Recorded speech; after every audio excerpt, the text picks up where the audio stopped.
And for more, we turn now to Yuka Royer from our business desk. Yuka, on Sheikh Hasina's 15-year watch, political freedoms curtailed more and more. Economic growth, a different story. Yeah, that's right. Well, the economy did flourish. Hasina's government did manage to turn Bangladesh from an impoverished nation into a major global manufacturing hub, especially for garments. Annual GDP growth averaged 5.5% since 2010. A strong performance in the region. Per capita GDP was even higher than India's until 2022. But the COVID pandemic exposed the weaknesses in the economy, including its dependence on exports, especially garments.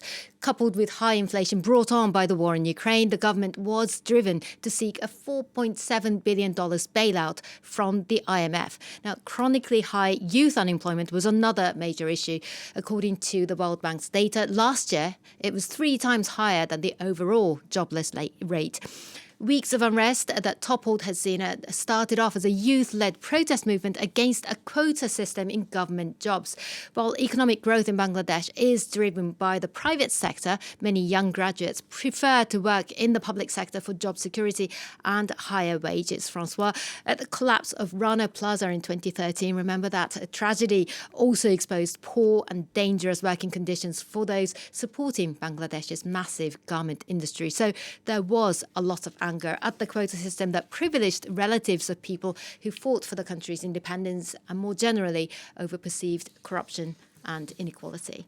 So the military heeding the call by students to bring back the 84-year-old Yunus. He was cleared of corruption charges that he says were trumped up and leveled by the Hasina government. And now he's going to be sworn in late on Thursday.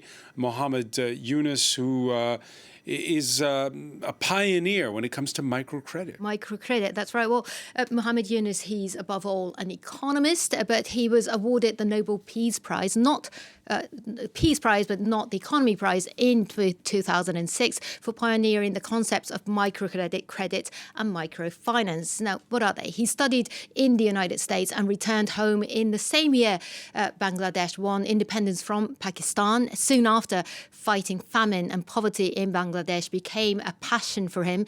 And he focused his research on microcredit, a way to extend a credit line of very small amounts to people who are too poor to borrow money from traditional banks. Now, in 1983, he founded a Grameen Bank that specializes in microcredits. The company has now more than 9 million clients worldwide.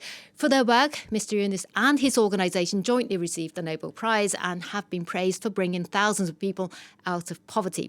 Choosing him was a top demand by student leaders, and he says he's looking forward to working in his new role, even though he has said in the past that he has no political ambitions. All right, many thanks for that, Yuka Royer.